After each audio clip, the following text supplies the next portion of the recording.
Feel the real fear with us. প্রিয় listeners, আসসালামু আলাইকুম। হরর নাইট এপিসোডের দ্বিতীয় আয়োজনে সকলকে স্বাগত জানাচ্ছি। আশা করি সবাই ভালো আছেন, সুস্থ আছেন। প্রিয় লিসেনার্স, হরর নাইট এপিসোডের প্রথম আয়োজনটি ছিল গত বুধবার রাত 10:59 ফেসবুক পেজে। এটি ছিল একটি পরীক্ষামূলক সম্প্রচার। আমরা বলেছিলাম যে আপনাদের মতামতের উপর ভিত্তি করে এই সময়টি আমরা পরিবর্তন করব। আপনারা অনেকেই বলেছেন যে তারা ফেসবুকে অ্যাক্টিভ থাকেন না বা ফেসবুক চালান না সঙ্গত কারণে। ইউটিউবে আপনারা খুব ভালো অ্যাক্টিভ আছেন, এই জন্য ইউটিউবে আমরা যেন হরর নাইট এপিসোডটি নিয়ে আসি। আবার অনেকেই বলেছিলেন যে ফেসবুকেই থাক। তো উভয়ের মতামতের উপর ভিত্তি করে আমরা সিদ্ধান্ত নেই যে আমরা ফেসবুক পেজ এবং ইউটিউব চ্যানেলে একসাথে এটি প্রিমিয়ার করব। আর এর সময়টা আমরা পরিবর্তন করেছি। প্রতি শনিবার রাত 10:59 প্রতি শনিবার আমরা রিমেম্বারিং স্টোরিজ এপিসোড পরিচালনা করতাম। রিমেম্বারিং স্টোরিজ এপিসোডে আমার বলা বিভিন্ন পুরনো ঘটনাগুলো আপলোড করতাম। দীর্ঘ সময় ধরে আমার বলা বিভিন্ন পুরনো ঘটনা, যে ঘটনাগুলো আমি বিভিন্ন প্ল্যাটফর্মে শেয়ার করেছিলাম, সেগুলো ইতোমধ্যে অধিকাংশই আপনাদের সামনে উপস্থাপন করতে সক্ষম হয়েছি আলহামদুলিল্লাহ। এখন আমরা এই রিমেম্বারিং স্টোরিজ এপিসোডের পরিবর্তে হরর নাইট এপিসোডটি ইনশাল্লাহ প্রতি শনিবার রাত 10:59 ফেসবুক পেজ এবং ইউটিউব চ্যানেল একই সাথে প্রচার করব। আর এখানে আপনাদের পাঠানো সম্পূর্ণ নতুন ঘটনা বলার চেষ্টা থাকবে। প্রিয় লিসেনার্স, এই মুহূর্তে যারা শুনছেন আমাদের ফেসবুক পেজ থেকে, আমাদের ফেসবুক পেজটা কিন্তু আপনারা শেয়ার করে দিতে পারেন। আর লাইক বাটনে কিন্তু প্রেস করতে ভুলবেন না। আর যারা ইউটিউব থেকে শুনছেন তারাও আমাদের এই লিঙ্কটা আপনাদের আইডিতে শেয়ার করে দিতে পারেন, তাহলে অনেকেই আমাদের সাথে যুক্ত হতে পারবে। প্রিয় লিসেনার, সত্য ভয়ের ঘটনা শুনতে আমাদের সাথেই থাকুন। আমরা সর্বোচ্চ চেষ্টা করি আপনাদেরকে সত্য ভয়ের ঘটনা উপহার দেওয়ার জন্য। সব ঘটনার সত্যতা হয়তো আমরা ফিল্ডে গিয়ে নিশ্চিত হতে পারি না, কিন্তু আমরা বিশ্বাস করি আপনারা আমাদেরকে সত্য ভয়ের ঘটনাগুলোই পাঠান। প্রিয় লিসেনার্স, আজকে যেই ঘটনাটি আপনাদের সামনে উপস্থাপন করব, এই ঘটনাটি আমাদেরকে পাঠিয়েছেন নিরল আহমেদ রোমান। তিনি বর্তমানে ঢাকার নবাবগঞ্জে থাকেন।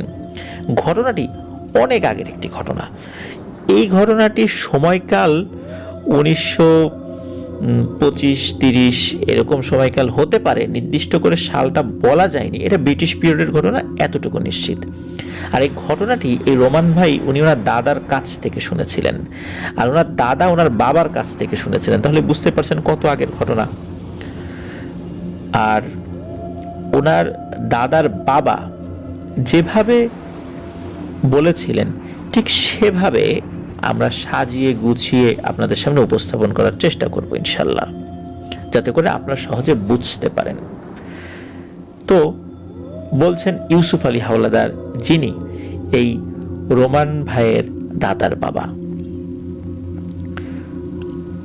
আমি তখন 16 থেকে 17 বছরের একজন যুবক।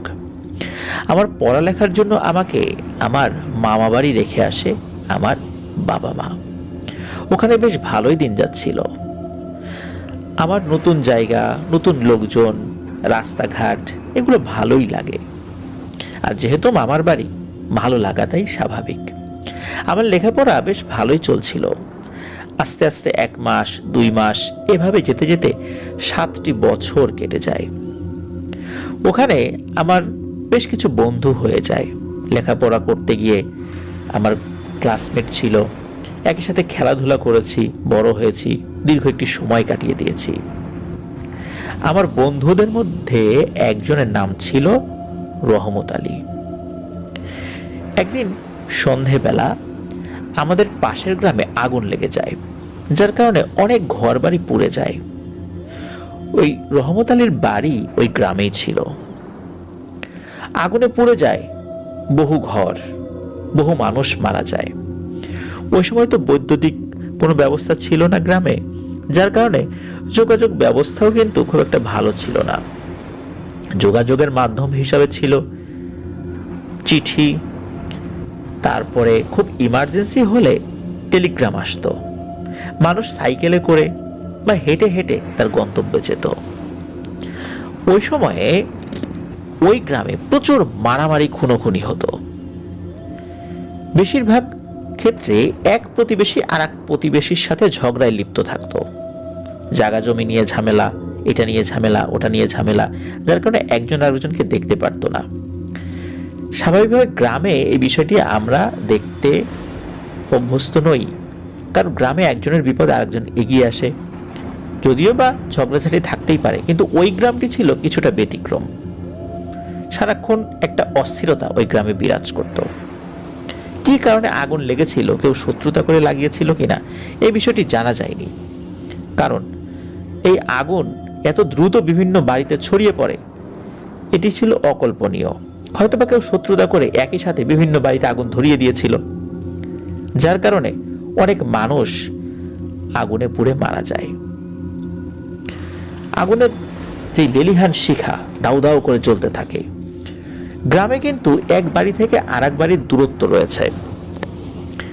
এক বাড়ি থেকে আগুন ছড়িয়ে অন্য বাড়িতে লেগে যাওয়ার কিন্তু কথা নয়।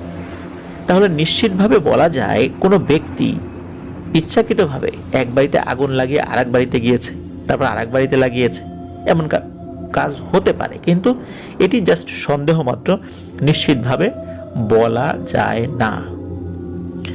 আগুন যখন জ্বলে উঠেছিল তখন এর বেশ খানিকক্ষণ পর আমার বন্ধু রহমতের কানে খবর যায়।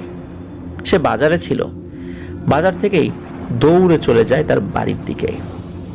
দূর থেকেই দেখে তার বাড়িতে আগুন লেগেছে। তার মানে আগুন যেই লাগাক না কেন, রহমতের বাড়িটাও বাদ যায়নি। আগুনের লেলিহান শিখা দাউ দাউ করে জ্বলছে, শোনা যাচ্ছে হইচই আর হইচই। রহমত দূর থেকে দাঁড়িয়ে দেখে সবাই আগুন নিভাচ্ছে, কিন্তু কেউ তার বাড়িতে আগুন নেভানোর জন্য যাচ্ছে না। তার বাড়িতে পানি দেওয়ার মতো কেউ নেই।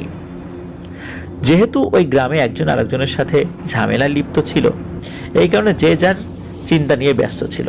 আর একই সাথে একাধিক বাড়িতে আগুন লেগে যাওয়ার কারণে কে কার বাড়িতে যাবে, সাহায্য করবে আর পানি দেবে, এই জন্য নিজেরাই ব্যস্ত ছিল বেশি। রহমতের স্ত্রী ছিল সন্তান সম্ভবা, আর কয়েক মাস পরেই তার সন্তান ভূমিষ্ঠ হওয়ার কথা ছিল। এই কারণে তার হাঁটাচলা করতে খুব কষ্ট হতো। সে রাতের বেলা ঘুমিয়ে গিয়েছিল। ওই সময় রহমত তো বাড়িতে ছিল না। হঠাৎ করে আগুন লেগে যাওয়ার কারণে সে পড়ে যায় বিপদে।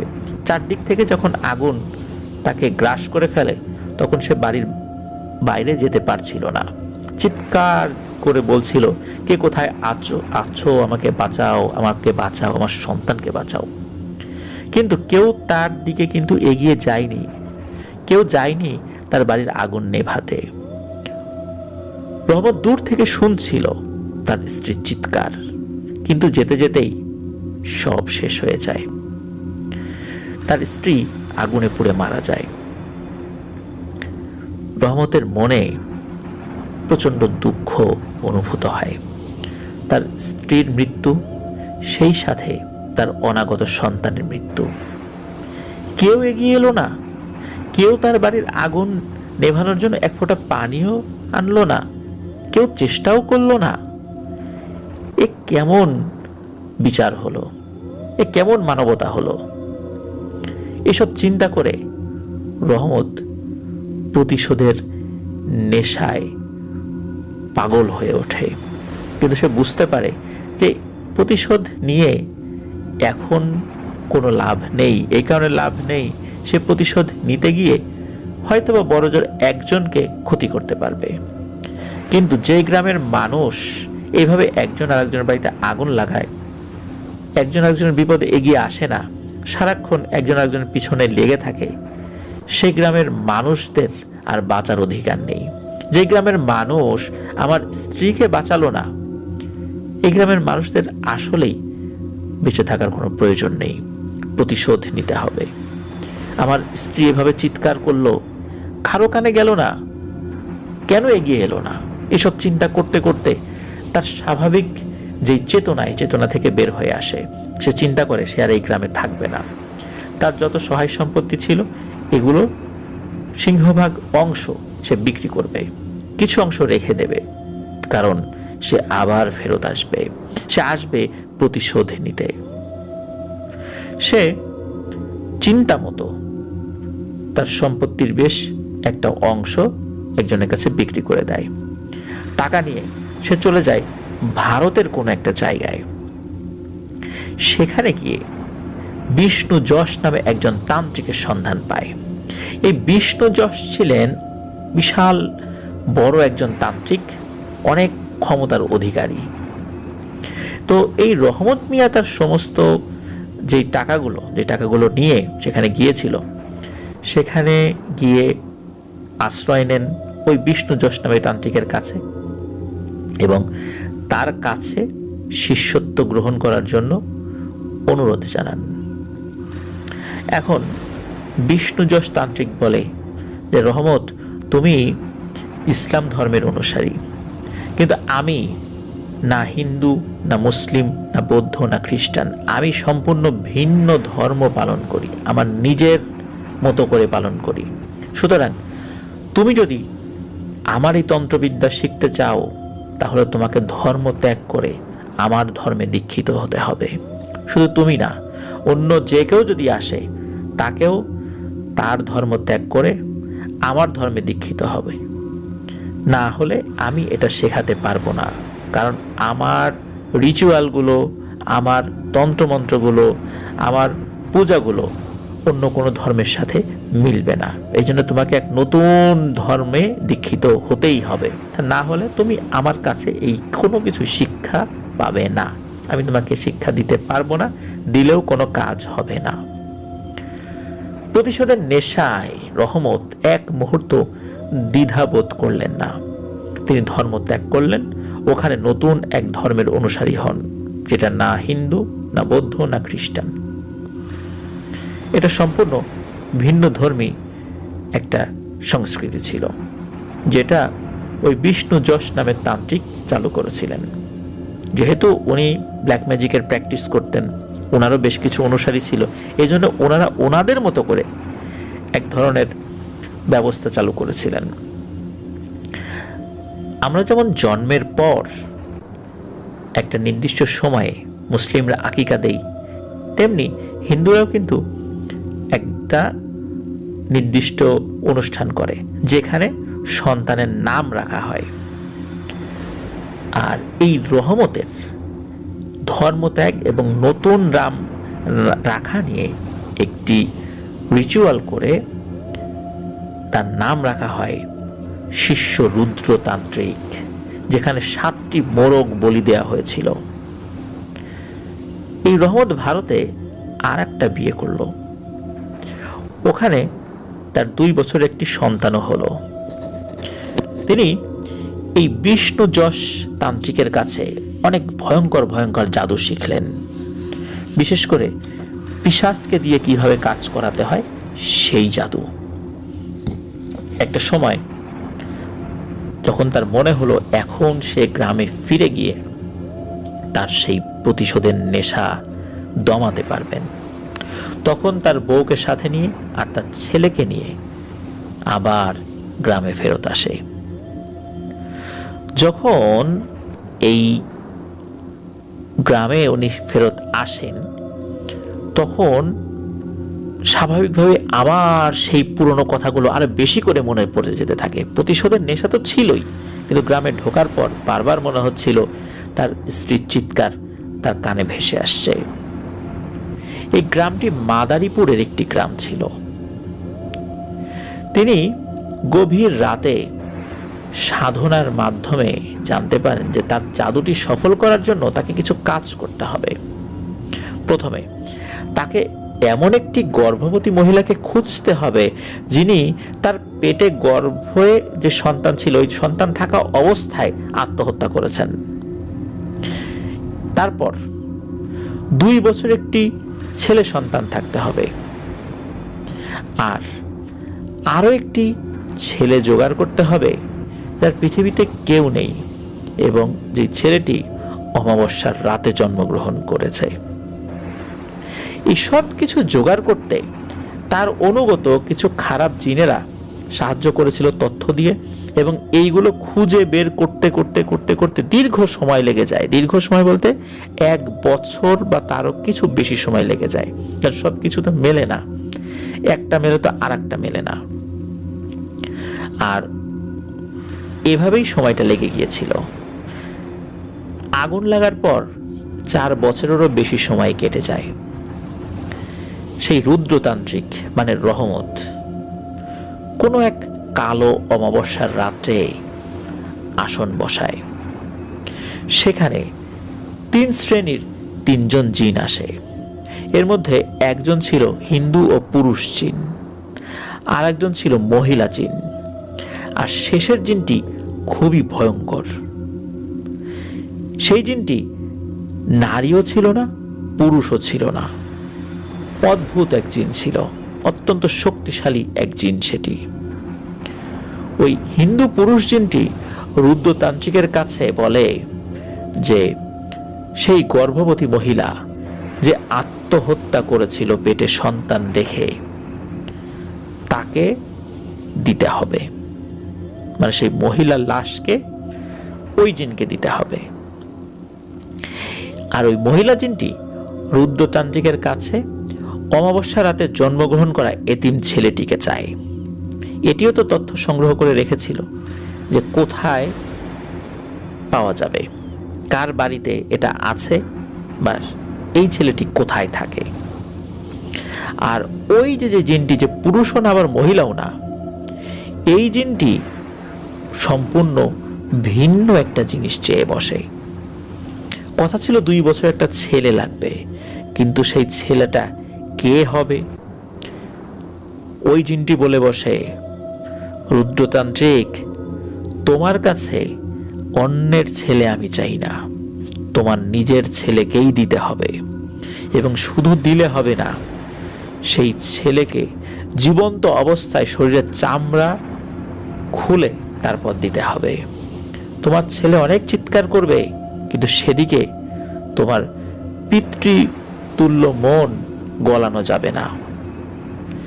আর এই যে তুমি যে ত্যাগ স্বীকার করছো, তোমার সন্তানের চিৎকার তোমার কানে না ঢুকে তুমি আমাকে খুশি করার চেষ্টা করছো, তোমার জন্য আমি কাজ করে দিব, তুমি যেটা বলবা আমি সেটাই করব, কিন্তু এই শর্ত না মানলে, অন্য কারো বাচ্চা আমার কাছে এনে দিয়ে এই পদ্ধতিতে তুমি যদি আমার সামনে বলি দাও, তাহলে আমি মানব না, তোমার সন্তানকেই দিতে হবে। এই কথা শুনে এই রুদ্রতান্ত্রিক মানে এই রহমত চিন্তায় পড়ে গেল। সে কি কথা, আমার সন্তানকে দিতে হবে, কিন্তু এটা আমি কিভাবে করব, আমার স্ত্রীকেই বা কি বুঝাবো? এরকম চিন্তা করতে থাকলো। আর ওদিকে ওই 3 জিন এই রুদ্রতান্ত্রিক মানে রহমতকে বলে দিল, এই শর্ত যদি না মানো তাহলে কিন্তু আমরা কোনো কাজ করতে পারবো না। এখানে বলে রাখা ভালো, এই 3 জনই ছিল তাদের সম্প্রদায়ের সর্দার এবং সর্দারনি জিন। তারা যেমন শক্তিশালী, আর তাদের খুশির চাওয়াটাও সেই রকমই মর্মান্তিক। যাই হোক, রুদ্রতান্ত্রিক তাদের মনের বাসনা পূরণ করেন। যদিও বা কিভাবে তার ছেলেকে এইভাবে নির্মমভাবে উনি নিজের হাতে হত্যা করেছিলেন, এই বিষয়টি বলাটা অত্যন্ত মুশকিল। আর কিভাবে ওই 2টা জিনকে তাদের চাওয়া অনুযায়ী সেই বিষয়গুলি এনে দিয়েছিলেন, এই বিষয়গুলো জানা যায় না। শুধু এতটুকুই জানা যায় যে রুদ্রতান্ত্রিক এই কাজটি করেছিলেন। তারপর থেকে শুরু হয়ে যায় আসল ঘটনা।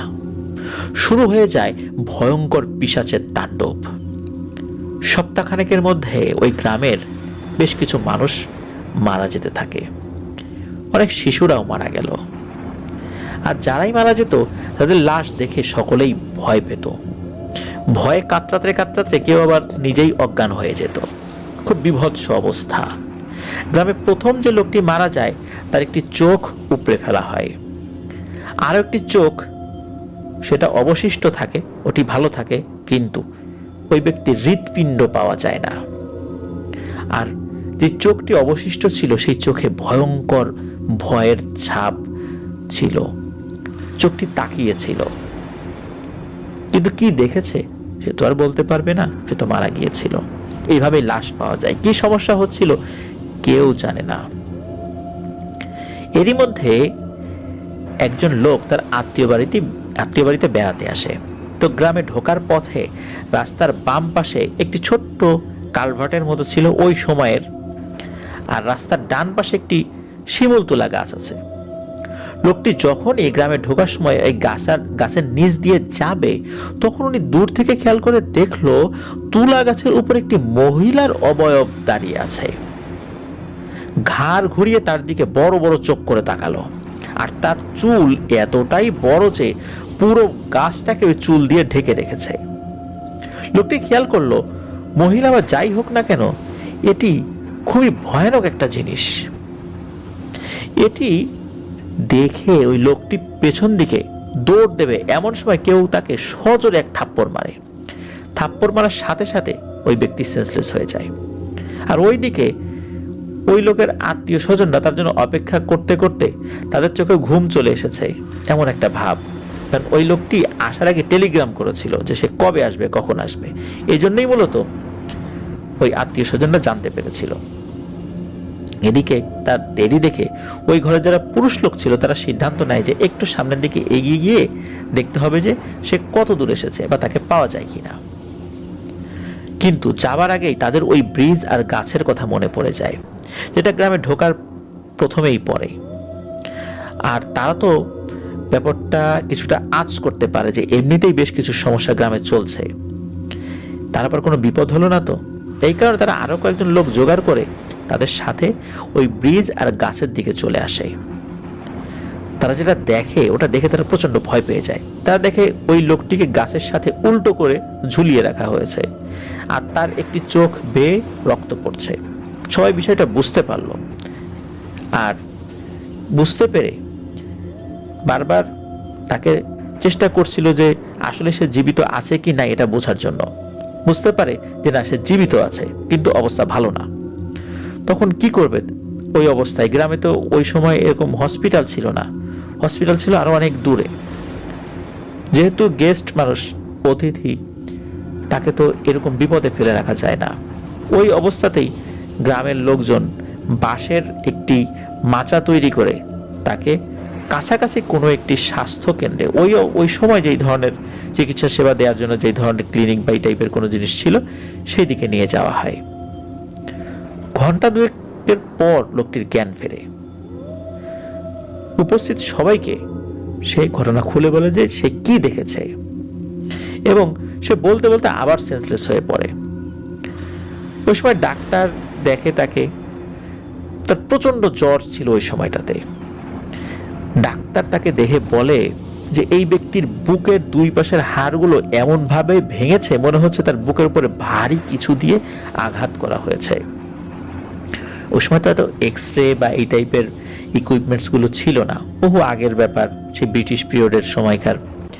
যাই হোক, দুর্ভাগ্যবশত ওই লোকটি ওই রাতেই মারা যায়। তার পরিবারের সদস্যরাও এই খবর শুনে কান্নায় ভেঙে পড়ে। কিন্তু সে মৃত্যুবরণ করার আগেই কি দেখেছিল সেটি বলেছিল। এটি ছিল মূলত মারা যাওয়ার আগে কোনো ব্যক্তির বলে যাওয়া প্রথম একটি ব্যাপার। এর আগে যারা মারা গিয়েছে তারা কিন্তু কিছুই বলে যেতে পারেনি। তখনই গ্রামবাসীর মনে চিন্তা দাগ কাটে যে কে মারছে, কি হচ্ছে এগুলো। আসলেই এটা তো কোনো মানুষের কাজ না। আর এরপর থেকেও কিন্তু আরো লোক মরতে থাকে। অন্য ব্যক্তিদের ক্ষেত্রে যেটা হয় সেটা হলো যে তাদের চোখ একটা না থাকার সাথে সাথে হৃৎপিণ্ডটাও ছিল না। ভয়ে গ্রামের মানুষজন গ্রাম ছেড়ে চলে যেতে থাকে। ঘটনা আরো তীব্রতর হয় যখন দেখা যায় যে এই গ্রামের লোকজন অন্য কোনো গ্রামে গেছে, সেই গ্রামেও এই সমস্যা শুরু হয়েছে। তখন অন্য গ্রামের লোকজন ভয়ে এই গ্রামের লোকদেরকে আশ্রয় দিতে চাচ্ছিল না। আশ্রয় দিলেই তো সেই গ্রামে এই তাণ্ডব শুরু হবে। এই চিন্তা করে তারা যখন ওই গ্রামের লোকজনদেরকে আশ্রয় দিচ্ছিল না, কাছের আত্মীয় স্বজনদেরকেও দূর দূর করে সরিয়ে দিচ্ছিল, তখন এই গ্রামের লোকজন পরে মহা মুসিবতে। এখন তারা কোথায় যাবে? কিন্তু এটা সমাধান কি, কিভাবে এটা সলিউশন করা যায়, এটা নিয়ে তারা ভাবতে শুরু করে। বেশ ভাবনা চিন্তা এবং খোঁজাখুঁজি করার পর ওই সময় একজন বড় কবিরাজের সন্ধান পাওয়া যায়। সেখানে সমস্যার কথা তারা বলে, এর সমাধান চায়। কবিরাজ সব শুনে বলে যে এটা তার পক্ষে করা সম্ভব না। কারণ হচ্ছে যে এই কাজটি করেছে তার ক্ষমতার জ্ঞান সীমাহীন, এটি সাধারণ কোনো কাজ নয়। কিন্তু গ্রামের লোকজন কান্নাকাটি করে ওই কবিরাজের কাছে, বারবার তার কাছে সাহায্য চায়। অনেক বুঝিয়ে বলার পর কবিরাজ তার নিজের কিছু রিচুয়ালের মাধ্যমে সে জানতে পারে যে এই তান্ত্রিক ভারত থেকে এই বিদ্যা শিখে এসেছে। আর ওই কবিরাজ তার পালিত জিনদের মাধ্যমে ভারতের সেই বিষ্ণুযশ তান্ত্রিকের ঠিকানা পায়। এই বিষ্ণুযশ তান্ত্রিকই এই রহমত আলী বা এই রুদ্র তান্ত্রিকের গুরু ছিল। এটা আমরা ঘটনার শুরুতে বলেছি প্রিয় লিসেনার্স।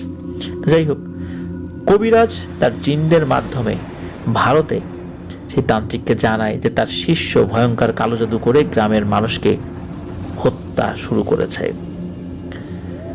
11 দিন পর ভারত থেকে সেই বিষ্ণুযশ তান্ত্রিক গুরু এই কবিরাজের বাড়িতে আসেন, কারণ জিনদের মাধ্যমেই মূলত খবর পাঠানো হয়েছিল। তিনি গ্রামবাসীর সব কথা শোনেন। শোনার পর খুব চিন্তায় পড়ে যান। তো যাই হোক, উনি গ্রামবাসীদেরকে বলেন, তোমরা তোমাদের কারণে, তোমাদের শত্রুতার কারণেই আজকে তোমাদের এই অবস্থা। তোমরা একজন আরেকজনের উপর জুলুম করেছ, কেউ কারো সাহায্য করতে না, এই কারণেই আজকে এমন পরিণতি দেখতে হচ্ছে। তোমরা যদি ভালো থাকতা তাহলে এভাবে আগুন লাগার ঘটনাও ঘটতো না, একজন আরেকজনের বিপদে এগিয়ে যেতে, আর এই রহমত তথা রুদ্রতান্ত্রিকের স্ত্রীও মারা যেত না। আর ওর মনে যে প্রতিশোধের আগুন জ্বলছে, এটা কিভাবে আমি নেভাবো? তোমরা কেন তার স্ত্রীকে বাঁচাতে পারলে না? সে তো সন্তান সম্ভবা ছিল। তার এই ক্রোধ তো যৌক্তিক, কিন্তু সে মানুষকে মারছে, এটা যৌক্তিক নয়। এখন এই রুদ্র যে জাদুটি করেছে, এই জাদুটা অনেক শক্তিশালী একটি জাদু। এই জাদু করার জন্য তাকে 1500 বছর বয়সী একটি শয়তান জিনকে এই গ্রামে চালান করতে হয়েছে। সেই সাথে রয়েছে আরো 2 জন ভয়ঙ্কর জিন। আর এই কাজটি করতে গিয়ে তার নিজের সন্তানকে পর্যন্ত বলি দিতে হয়েছে নৃশংসভাবে।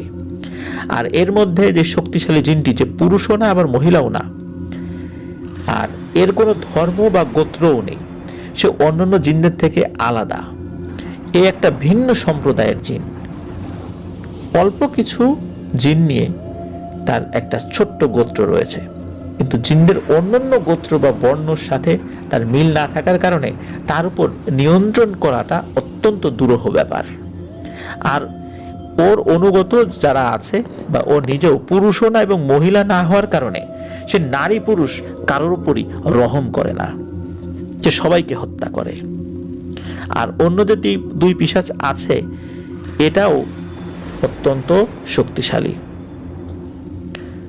এগুলো বলার পর এই রুদ্রতান্ত্রিককে আটকানোর জন্য ওই বিষ্ণুযশ তান্ত্রিক 7 দিনের সময় চাইল। আর তিনি গ্রামবাসীকে বললেন, এই 7 দিনে তোমরা তোমাদের প্রয়োজনীয় সমস্ত জিনিসপত্র নিয়ে সন্ধ্যার আগে যে যার ঘরে ঢুকে যাবা। সন্ধ্যার পর কোনো মতেই যাই হয়ে যাক না কেন ঘর থেকে বের হবা না। এই বলে তান্ত্রিক গুরু ওই দিনের মতো বিদায় নেন। 7 দিন পর এই তান্ত্রিক গুরু সবাইকে ডেকে রুদ্রতান্ত্রিকের লাশ দেখায় এবং বলে, রুদ্র তার ভুল বুঝতে পেরেছে। আমি তাকে বলেছি এগুলো বন্ধ করতে। আমি আরো বলেছি এই ঘটনার পর থেকে অনেক মানুষ মারা গেছে, এইসব ছেড়ে দাও, বন্ধ করো এই জাদু। রুদ্র কোনোভাবে মানতে চায় না, কিন্তু আমি তাকে বাধ্য করেছি, যেহেতু আমি তার গুরু। এই জাদু নষ্ট করার জন্য আমি আমার মতো চেষ্টা চালিয়ে গেছি, কিন্তু পারিনি। একসময় রুদ্র আমাকে বলে, গুরুজি, এই জাদু নষ্ট করতে হলে আমার জীবন দিয়েই নষ্ট করতে হবে, তা না হলে হবে না। কারণ ওই 3 পিশাচের সাথে আমার এই চুক্তিটা হয়েছে যে এই জাদু যখন নষ্ট হবে বা জাদু তখনই এটা শেষ হয়ে যাবে, এই তাণ্ডব বন্ধ হবে যখন আমি মারা যাব, তার আগ পর্যন্ত এটা চলতেই থাকবে। এখন আমি কি করব? আপনি যা বলবেন আমি তাই শুনব। তখন এই বিষ্ণু যশতান্ত্রিক সে তাকে বলে, তুমি ওই 3 পিশাচের সাথে কথা বলো, দেখো ওরা কি বলে, ওদেরকে এগুলো বন্ধ করতে বলো। কারণ তোমার যা করানো দরকার ছিল তা তো পূরণ হয়ে গেছে, আর কত? এখন এসব বন্ধ করো, এই মৃত্যুর খেলা বন্ধ করতে হবে। এটা বলার পর ওই রুদ্রতান্ত্রিক ওই 3 পিশাচকে ডাকে, ওই 3 পিশাচকে বলে যে আমার কাজ শেষ, তোমরা তোমাদের এই তাণ্ডব লীলা বন্ধ করো। কিন্তু ওই 3 পিশাচ এই তাণ্ডব লীলা বন্ধ করতে অস্বীকৃতি জানায়, বলে যে তুমি যেই বলি দিয়েছ, এই বলির যেই কারণে আমরা যে শক্তিশালী হয়েছি, আমাদের শক্তি আরো বাড়াতে আমাদের আরো লাশ চাই। যখন রুদ্রতান্ত্রিক তাদেরকে বারবার অনুরোধ করতে থাকে, এক পর্যায়ে তারা 3 জন মিলে রুদ্রতান্ত্রিকের শরীর ছিঁড়ে 3 টুকরো করে ফেলে এবং ওই 3টি পিশাচ ওইখান থেকে চলে যায়। এরপর ওই তান্ত্রিক গুরু উনি ওনার মতো করে ওই গ্রামের ওই পিশাচদের তাণ্ডব বন্ধ করে দেন। এরপরই এই ঘটনার সমাপ্তি ঘটে। প্রিয় লিসেনার্স, এই ঘটনাটি অনেক আগের ঘটনা। আমি ঠিক যেভাবে আপনাদের কাছে উপস্থাপন করলাম এভাবেই রোমান ভাই আমাদেরকে ঘটনাটি পাঠিয়েছিলেন। আমি আমার মতো করে কিছুটা বলার চেষ্টা করেছি, কারণ এখানে অনেক ভায়োলেন্স ছিল, কিভাবে বিভিন্ন মানুষদেরকে হত্যা করা হয়েছে আমি সেই বর্ণনা দিলাম না, কারণ এই বর্ণনাগুলো আসলে আমাদের মধ্যে অনেক সময়ই প্রতিশোধের নেশা জাগ্রত করতে পারে, যার কারণে আমি বিষয়টি অ্যাভয়েড করে গিয়েছি। প্রিয় লিসেনার্স, আফ্রিকাতে এই ধরনের মারাত্মক কিছু ব্ল্যাক ম্যাজিক রয়েছে। আমরা সেই ব্ল্যাক ম্যাজিকগুলো কল্পনাই করতে পারি না। সেই ব্ল্যাক ম্যাজিকের ঘটনাগুলো শুনলে আমাদের কাছে রূপকথার গল্পের মতো মনে হতে পারে যে এটা কি আসলেই সত্য। হ্যাঁ, আফ্রিকার একদম প্রত্যন্ত অঞ্চলে আর আমাজন বনাঞ্চলে যে সমস্ত উপজাতি সম্প্রদায় রয়েছে, এদের মধ্যেও অনেক অনেক ভয়ঙ্কর ব্ল্যাক ম্যাজিক চালু আছে, যেগুলো রূপকথার গল্পেই পাওয়া যায়। সেখান থেকে তো আমরা অল্প কিছুই আপনাদের সামনে উপস্থাপন করেছি, বিশেষ করে ওই তুলনায়। প্রিয় লিসেনার্স, এমন আরো অনেক ঘটনা আসে, কিন্তু আমি বারবার বলেছি যে ব্ল্যাক ম্যাজিকের ঘটনা আমি বরাবরই প্রচার করতে কিছুটা অস্বস্তি বোধ করি, কারণ ব্ল্যাক ম্যাজিকের ঘটনা আপনাদের সামনে উপস্থাপন করব, আপনারাও এই প্রতিশোধের নেশায় যদি উন্মত্ত হয়ে যান, আপনারা যদি ওই কবিরাজদের কাছে গিয়ে আপনাদের শত্রুদেরকে দমন করার জন্য বিভিন্ন পদ্ধতি শুরু করে দেন, তখন কি হবে? আমি এই ঘটনাগুলো বলার সাথে সাথে এটাও বলে দেই, নিজের প্রতিশোধের নেশা বাস্তবায়ন করার জন্য পরকালকে হারায়েন না। পৃথিবীতে হয়তো প্রতিশোধের নেশা বাস্তবায়ন করা সম্ভব হলেও হতে পারে, কিন্তু পরকালে তো আর কিছুই থাকবে না। পরকালে কি হবে? এখন আমি যদি চিন্তা করি, আমি নিজে তো আর জাদুর মন্ত্র উচ্চারণ করছি না, আর একজন করছে, যা হবার তাই তার হবে, কিন্তু আমি তো তাকে দিয়ে করাচ্ছি, তারও যে গুনাহ হচ্ছে আমারও সে একই গুনাহ হচ্ছে, তার যে পাপ হচ্ছে আমারও সেই পাপ হচ্ছে। সুতরাং আমি কি আমার ধর্মের উপরে আর অটল থাকতে পারছি? আমি তো আমার ধর্ম থেকে খারিজ হয়ে গেলাম। এরপরে কি হবে? এই জিনিসগুলোর জন্য আমরা একবার ভাবি প্রিয় লিসেনার্স, ব্ল্যাক ম্যাজিক থেকে দূরে থাকি। আর আমরা ব্ল্যাক ম্যাজিক বলতে খালি চিন্তা করি যে কোনো কিছু বলি দেয়া, এটা করা সেটা করা। এছাড়াও কোরআনের আয়াত তাবিজে লিখেও কিন্তু ব্ল্যাক ম্যাজিক হয়, এটা কিন্তু আমরা অনেকেই জানি না। কোরআনের আয়াত দিয়ে একটা তাবিজ লিখে দিলে আমরা মনে করি যে এই জিনিসটা আমাদের জন্য অনেক উপকারী। কোরআনের আয়াত যেভাবে লেখা হচ্ছে, কোন পদ্ধতিতে লেখা হচ্ছে, এটা আমরা অনেকে জানি না। আবার দেখা যাচ্ছে কোরআনের আয়াতটা ঠিকই লেখা হচ্ছে, এর আশেপাশে বিভিন্ন নকশা জুড়ে দেওয়া হচ্ছে, কিন্তু আমরা কিন্তু এটাও বুঝতে সক্ষম হচ্ছি না। যিনি করছেন উনি জানেন। আর এটাই যে এক ধরনের ব্ল্যাক ম্যাজিক, এটা কিন্তু সাধারণ মানুষরা বুঝতে পারে না। এভাবে আমরা নিজেদের অজান্তেই নিজেদের ভালোর জন্য ব্ল্যাক ম্যাজিক করছি আর আমাদের ধর্ম থেকে বিচ্যুত হয়ে যাচ্ছি। আমরা নিজেরাও জানি না আমরা বহু আগেই কাফের হয়ে গেছি, আমরা ইমানদার নই। যতই নামাজ পড়ি আমরা ইমানদার নই, নিজেদের ভুলের কারণেই আমরা ধর্ম থেকে খারিজ হয়ে গিয়েছি। প্রিয় লিসেনার্স, আমাদের মধ্যে যদি কেউ এই কাজ করে থাকেন, আল্লাহর কাছে তওবা করতে হবে। আর যদি কারোর উপর এই ধরনের কোনো জিনিস আমরা প্রয়োগ করে থাকি, তাহলে সেটি নিজ দায়িত্বে কাটিয়ে ফেলতে হবে। এই দায়িত্ব যারা এই কাজ করেছেন, এই অপকর্ম, তাদের উপরই বর্তায়। এবং আল্লাহর কাছে বেশি বেশি করে তওবা করতে হবে এবং ভবিষ্যতে এই কাজ আমরা করব না, একদম খাস দিলে আল্লাহর কাছে তওবা করতে হবে। প্রিয় লিসেনার্স, যারা এই প্রতিশোধের নেশায় একবার মেতে উঠবেন, তাদের পরিণতি কি হবে এটা তো আমরা রুদ্রতান্ত্রিকের জীবন দিয়ে আমরা দেখলাম, তাই না? সে কিন্তু নিজের জীবন দিয়েও শেষ করতে পারেনি।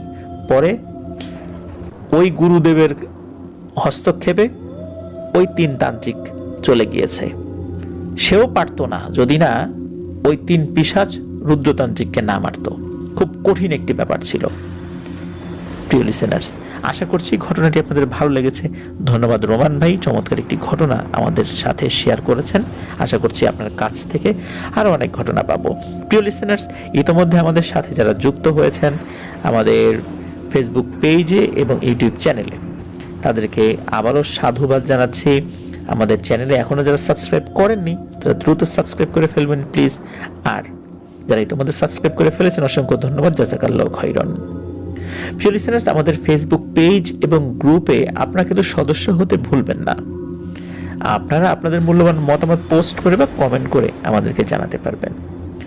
আর আপনারা ঘটনা পাঠাতে পারবেন লিখে অথবা রেকর্ড করে, যে কোনোভাবে। শুধু afnandahourworld@gmail.com এই ইমেল অ্যাড্রেসে। ইমেল ব্যতীত আমরা অন্য কোনোভাবে আপাতত ঘটনা নিতে পারছি না বলে আন্তরিকভাবে দুঃখিত। প্রিয় লিসেনার্স, আজকের মতো বিদায় নিচ্ছি।